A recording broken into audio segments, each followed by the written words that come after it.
Peuple togolais, mes chers compatriotes,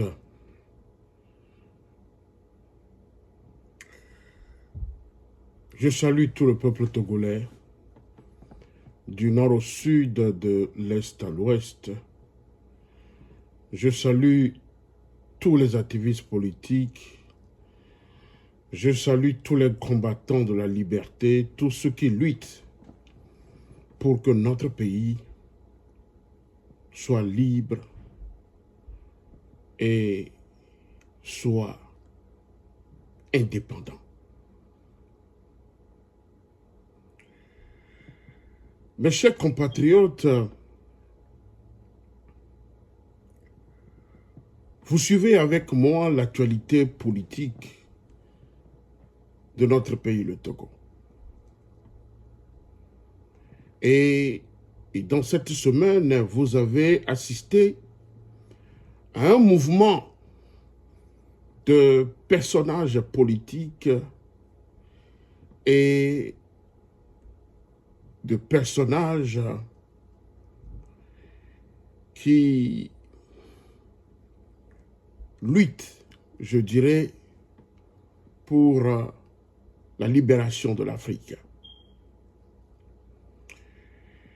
Et à cet effet, nous avons certains que bon nombre d'Africains qualifient de panafricains ou panafricanistes. Tout d'abord, je me présente, je suis le président de l'Observatoire panafricain pour la démocratie et le développement.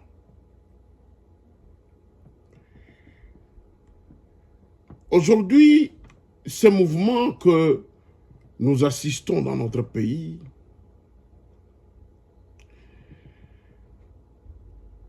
démontrent combien de fois Faure Gnassingbé, le dictateur, le despote, cherche à utiliser certains Africains pour polir son image.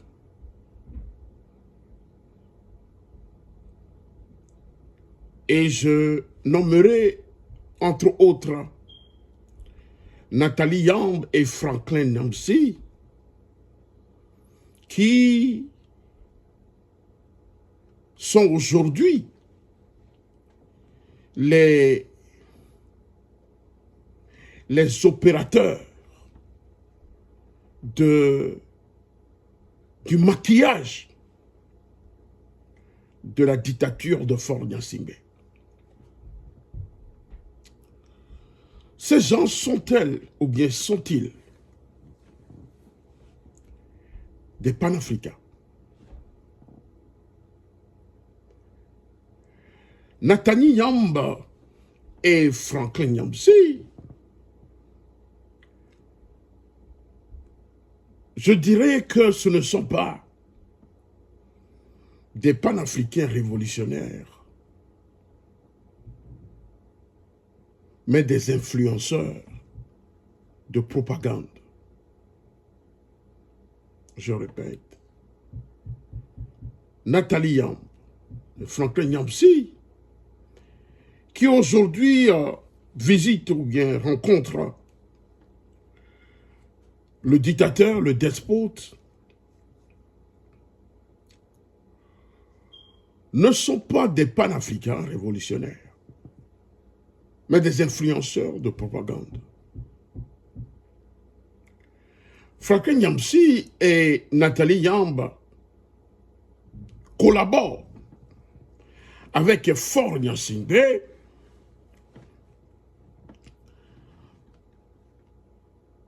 parce qu'il sert actuellement leur agenda. Faure Gnassingbé sert leur agenda, pas n'importe quel agenda géopolitique. Et le régime de Faure Gnassingbé s'est positionné comme le médiateur privilégié des juntes militaires du Sahel, à savoir le Mali, le Burkina Faso, le Niger. Que Niamzi et Yamb soutiennent inconditionnellement. Faure Gnassingbé devient d'office un partenaire stratégique pour ces influenceurs propagandistes et conseiller des présidents militaires de l'AES. Bien entendu, ils sont célèbres pour leur dénonciation virulente de franc CFA et la présence militaire française et de l'ingérence européenne en Afrique. Ils se présentent comme des boucliers médiatiques des régimes de l'AES. Nathalie Yamb a d'ailleurs été nommée conseiller spécial du président Tiani au Niger en août 2025. En mars 2026, ils ont tous deux été nommés membres du Conseil d'orientation de l'Institut des peuples noirs au Burkina Faso. Je ne sais même pas ce que c'est cette institution et quel rôle cette institution va jouer. Ce qui institutionnalise leur rôle de penseur du mouvement. Leur mode d'action est basé sur la mobilisation numérique et la gestion de narratifs ciblés. En fait, c'est du panafricanisme qui tire sur, je dirais, du business. Aujourd'hui, ces personnes sont des relais d'opinion ou des influenceurs franchisés, servant les intérêts du Kremlin. Je voudrais parler de la Russie en Afrique. C'est pourquoi moi je les qualifie de panafricains 2.0. C'est du panafricanisme tout haut. Pour ne pas dire tout haut. Hein.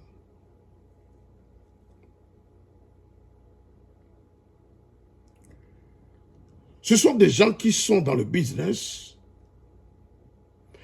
en prenant le panafricanisme comme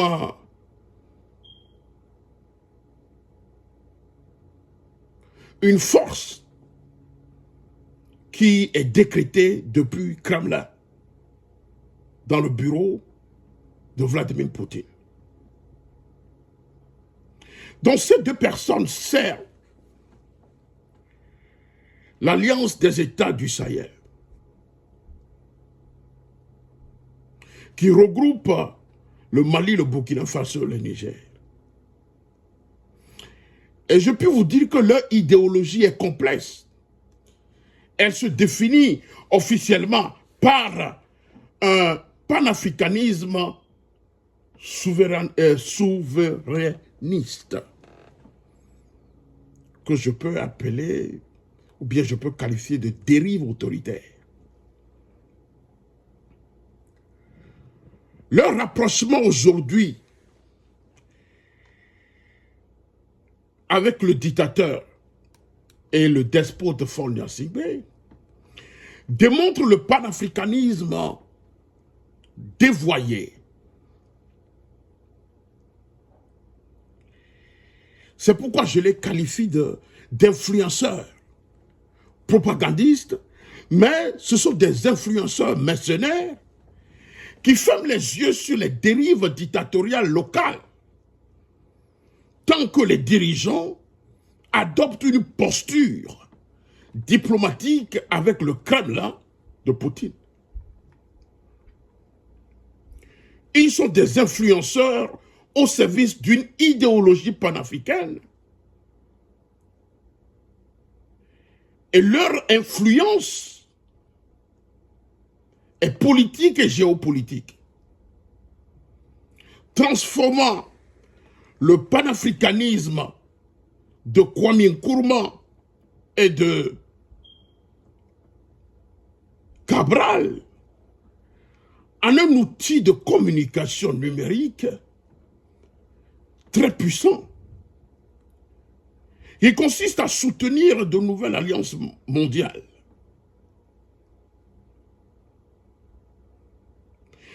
Le panafricanisme de Franklin Nyamzi et Nathalie Yamb sont-ils le même panafricanisme que prône Kwame Nkrumah et Cabral? Non. Bien qu'ils se réclament du même héritage, le panafricanisme de Franklin Nyamzi et de Nathalie Yamb, souvent appelé néo-panafricanisme, diffère profondément de celui des pères fondateurs comme Kwame Nkrumah et Amilcar Cabral sur plusieurs points clés. Kwame Nkrumah et Cabral prônaient une unité organique et institutionnelle. Vous me comprenez? Pour Kwame Nkrumah, l'indépendance d'un seul pays était insignifiante. Sans l'union politique totale du continent, que je peux dénommer les États-Unis d'Afrique. Nyamzi et Yamb, leur approche est plus souverainiste. Ils soutiennent des alliances régionales comme l'AES, mais leur discours se concentre davantage sur la rupture avec l'Occident. Et cette rupture, je peux le qualifier de dégagisme, si je peux me le permettre ainsi. Dégagisme que sur la création d'un État fédéral africain. Nkrumah et Cabral, leur combat a été ancré dans le socialisme scientifique et la lutte des classes. Et Cabral voyait la révolution comme un acte culturel et social visant à transformer radicalement les structures de la société africaine.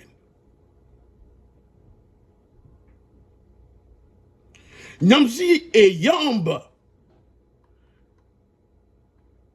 s'inscrivent dans une forme de réel politique centrée sur la souveraineté militaire et diplomatique.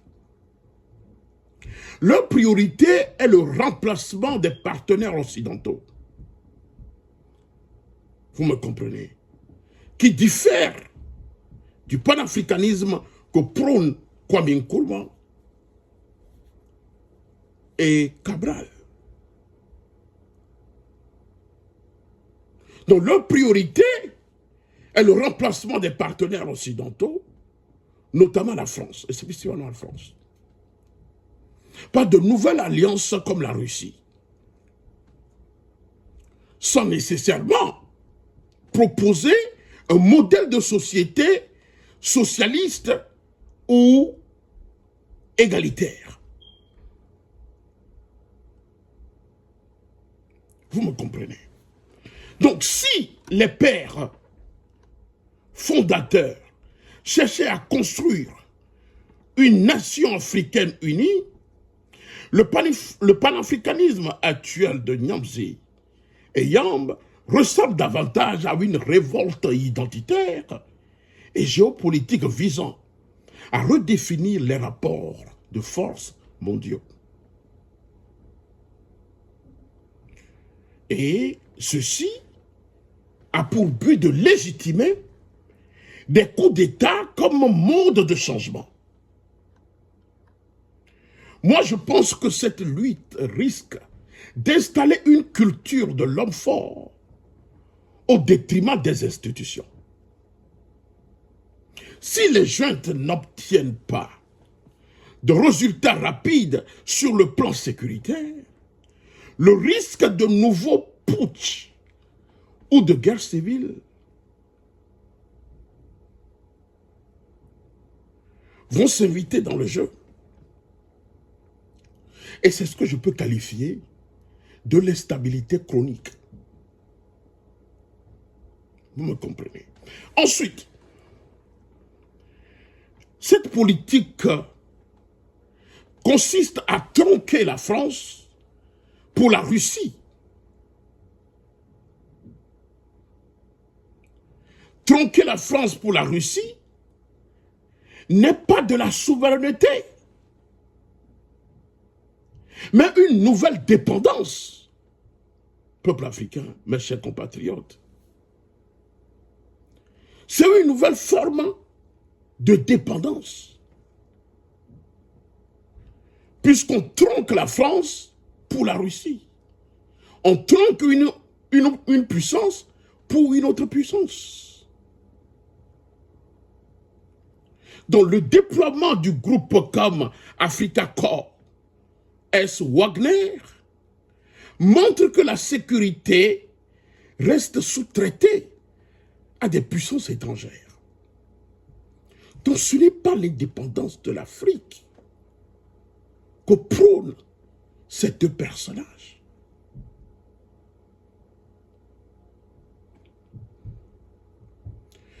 Donc c'est un sacrifice des libertés sous prétexte de lutte contre le terrorisme et de panafricanisme.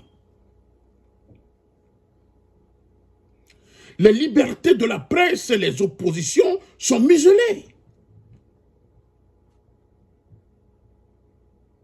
Le risque est de voir émerger des dictatures durables qui étouffent le développement à long terme. C'est ce que nous assistons actuellement.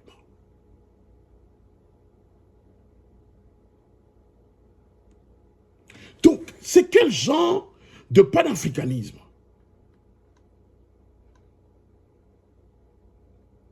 Ce sont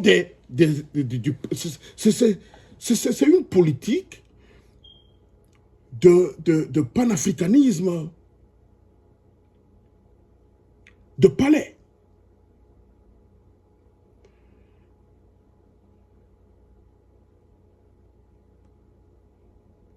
C'est une sorte de business de propagande qui consiste à polir un dictateur.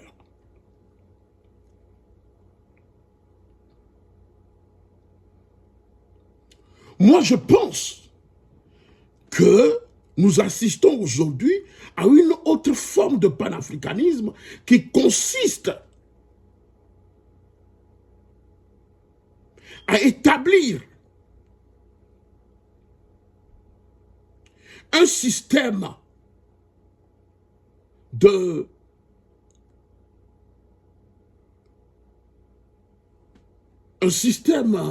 comment dirais-je,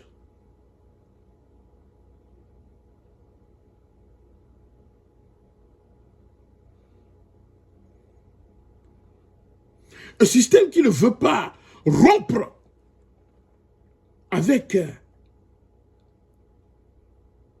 l'ancienne formule.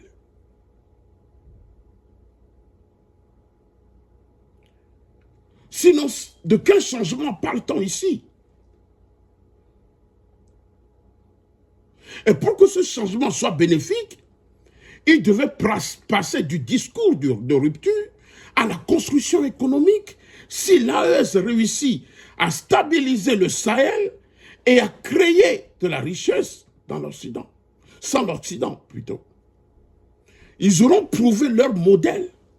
Parce que jusqu'à présent, nous ne savons sur quel modèle ces militaires roulent.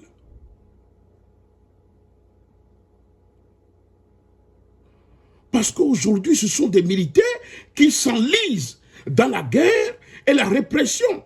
Leur lutte sera perçue comme une simple parenthèse militariste. Nous savons que le changement que nous assistons aujourd'hui est géopolitique. Mais sa qualité, que je peux ouvrir comme parenthèse, progrès ou régression, dépendra de la capacité de ces régimes à rendre le pouvoir aux civils et à améliorer la vie quotidienne des populations. Je voudrais dire au peuple africain de l'AES que la souveraineté appartient au peuple. Le panafricanisme originel, comme celui de Cabral, visait la libération du peuple africain. Pas seulement un État.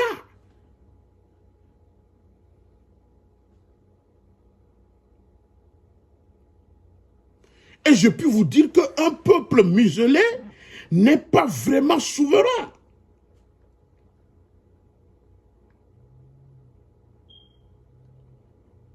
Aujourd'hui, il n'y a pas de liberté d'expression dans ces pays. Or, sans liberté de la presse ou opposition, il n'y a pas de contrôle sur la gestion des ressources. L'absence de contre-pouvoir mène souvent à une mauvaise gestion économique, ce qui finit par nuire à l'indépendance réelle. Nous assistons à une idéologie à double visage.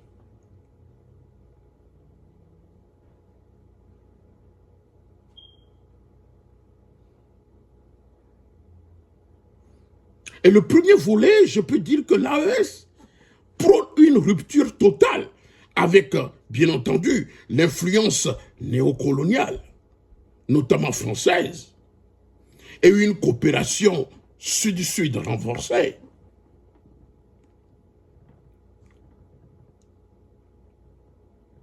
Puisque leur devise le stipule ainsi, un espace, un peuple, un destin. Et cela illustre, bien entendu, cette volonté d'unité et de souveraineté économique et militaire. Pour ces partisans, je pense que c'est un modèle de souveraineté partagée. Le deuxième volet est autoritaire.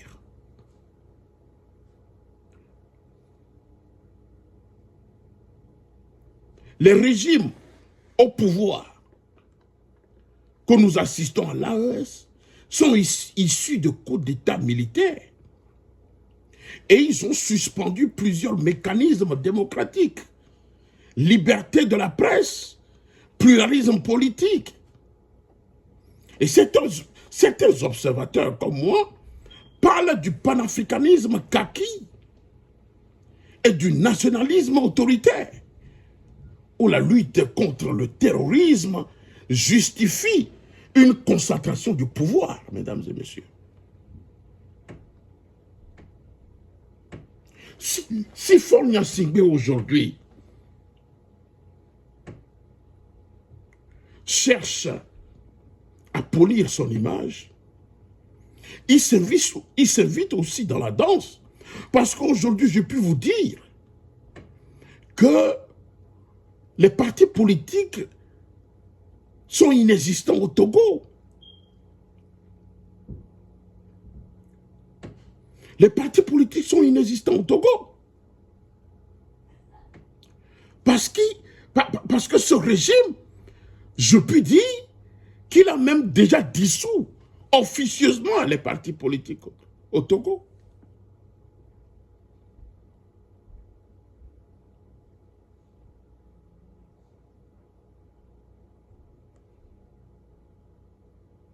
Sinon, pourquoi des panafricains, si vraiment ces personnes sont des panafricains, pourquoi visitent-ils des dirigeants comme Faure Gnassingbé, qui tripatouillent la Constitution, qui renversent la République sans consulter son peuple?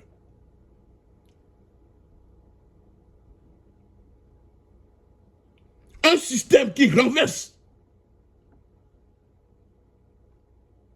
une république nuitamment.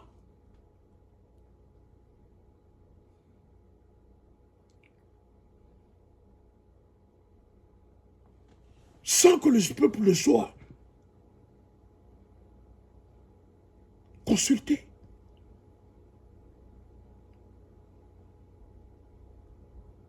Et cette proximité entre les militants panafricains ou ces leaders de l'AES et le dictateur Faure Gnassingbé peut sembler contradictoire, mais elle repose sur des raisons stratégiques aujourd'hui. Parce que l'AES utilise le panafricanisme comme levier de légitimation populaire, tout en maintenant une structure de pouvoir militaire, tandis que les relations avec le Togo sont dictées par le pragmatisme géopolitique plutôt que par une pureté idéologique. Bien entendu, c'est une alliance de circonstances ou d'idéologie stratégique qui vise l'intérêt économique et sécuritaire.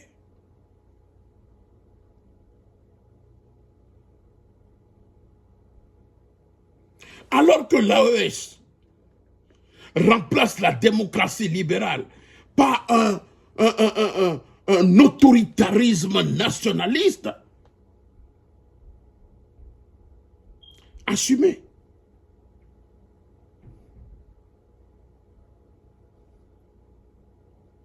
Donc, si Faure Gnassingbé aujourd'hui a choisi de vider les institutions démocratiques de leur substance dans notre pays pour assurer une présidence à vie sous une nouvelle étiquette parlementaire, cette différence de méthode explique pourquoi certains militants panafricains soutiennent l'AES pour sa rupture avec l'Occident, tout en critiquant Faure Gnassingbé pour son usurpation institutionnelle.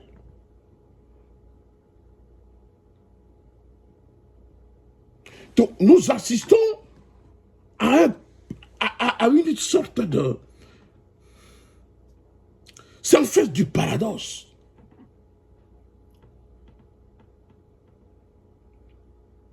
Parce que le rapprochement de figures comme Franklin Nyapsi et Nathalie Yamba avec le régime dictatorial de Faure Gnassingbé, qu'ils critiquaient autrefois violemment, s'explique par une évolution de leurs priorités stratégiques au profit de la géopolitique régionale. Et pour ces militants, la lutte contre l'influence française et la réussite de l'AES passe avant tout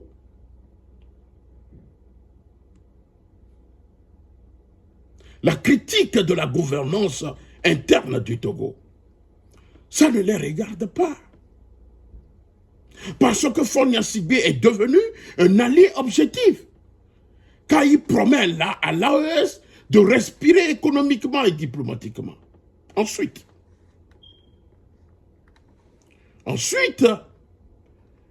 le régime dictatorial de Faure Gnassingbé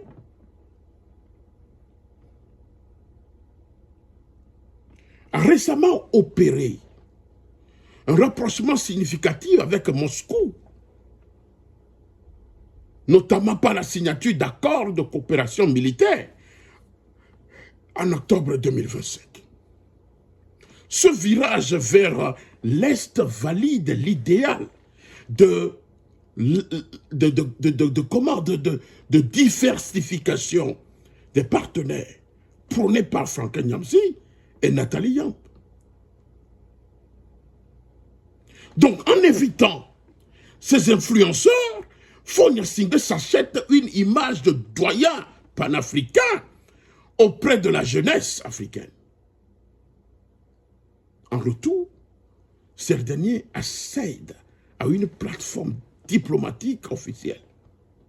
En somme, ce n'est pas tant que Faure Gnassingbé a changé de mode de gouvernance, mais plutôt que son positionnement anti-sanction et pro-AES le rend désormais fréquentable pour ceux qui placent la rupture avec l'Occident au sommet de leur agenda politique.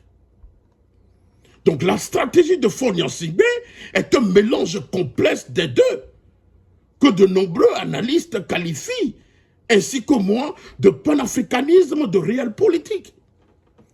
Il utilise l'idéal panafricain comme un levier diplomatique pour servir ses intérêts de conservation de pouvoir et d'influence régionale. C'est ce que fait Faure Gnassingbé.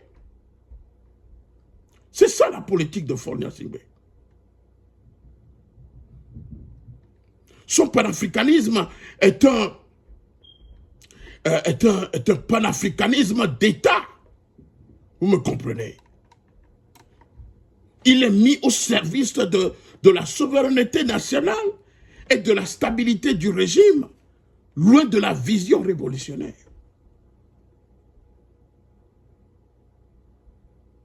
Aujourd'hui, Faure Gnassingbé se voit encore important dans la sous-région. En collaborant avec ces influenceurs qui ont de l'influence au niveau de la jeunesse africaine. Donc, Faure Gnassingbé pense utiliser ces personnages avec l'AES pour polir son image de dictateur. C'est ça, sa politique. C'est ça la politique de Faure Gnassingbé.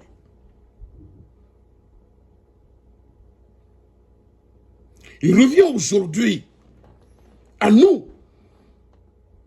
de la diaspora et à la jeunesse togolaise, de se lever contre Faure Gnassingbé, de dénoncer sa politique, de conscientiser le peuple togolais.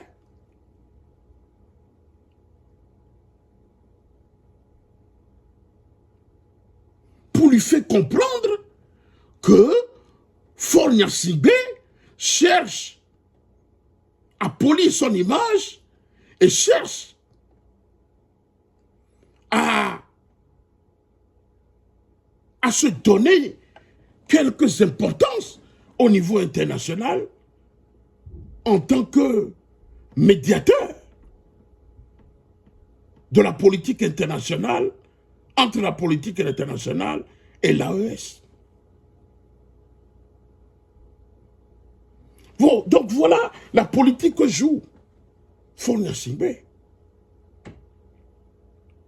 Ce monsieur qui utilise la ruse pour se donner de la valeur. Or, au Togo, on ne respecte pas le droit de l'homme. La justice est sous ordre. Toutes les institutions de la République sont manipulées. Les règles de la démocratie violées. Les règles de la liberté d'expression violées. Bref, le Togo est une prison à ciel ouvert pour tous ceux qui contestent la gouvernance de Faure Gnassingbé.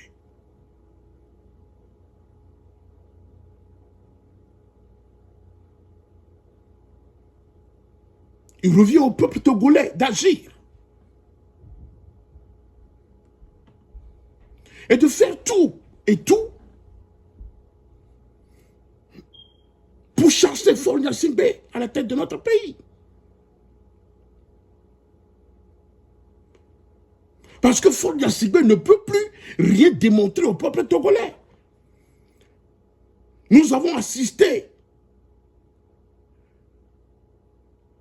à 20 ans de gouvernance, d'échec et de fiasco. Et il ne peut plus rien prouver au peuple togolais et il doit partir. C'est tout simplement que ça. Ces partis politiques qui se disent que si nous demandons le départ de Faure Gnassingbé du pouvoir, il va essayer de dissoudre vos partis politiques. Je vous dis, mais écoutez, il a déjà dissous officieusement les partis politiques au Togo. Et je me demande pourquoi avoir peur de la dissolution de partis politiques au Togo. Si on dissout le parti politique, est-ce que c'est le peuple qu'on a complètement anéanti? Non. Aujourd'hui, c'est le peuple qui doit faire le travail. Et nous devons conscientiser le peuple que c'est toi qui dois te lever contre ce système despotique. C'est le peuple togolais qui doit se lever aujourd'hui pour libérer notre pays, pour libérer la nation togolaise.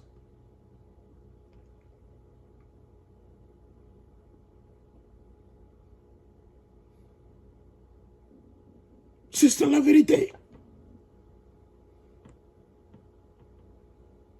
Et c'est ce que nous devons faire aujourd'hui. Démontrer et conscientiser le peuple que nous avons affaire à un régime, à un système qui ne peut plus gouverner le Togo et le développer.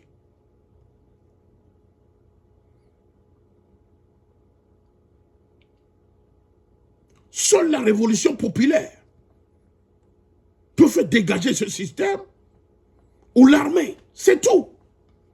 Il n'y a que deux options. Soit l'armée dépose Faure Gnassingbé, soit l'armée se lève et dépose Faure Gnassingbé et met en déroute ce système où le peuple doit se mobiliser.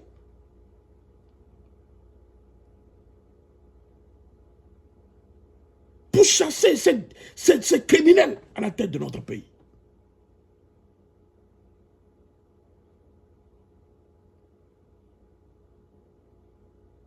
C'était ces deux options qui restent pour nous aujourd'hui. Et nous devons y réfléchir. Réfléchir sérieusement. Je vous remercie.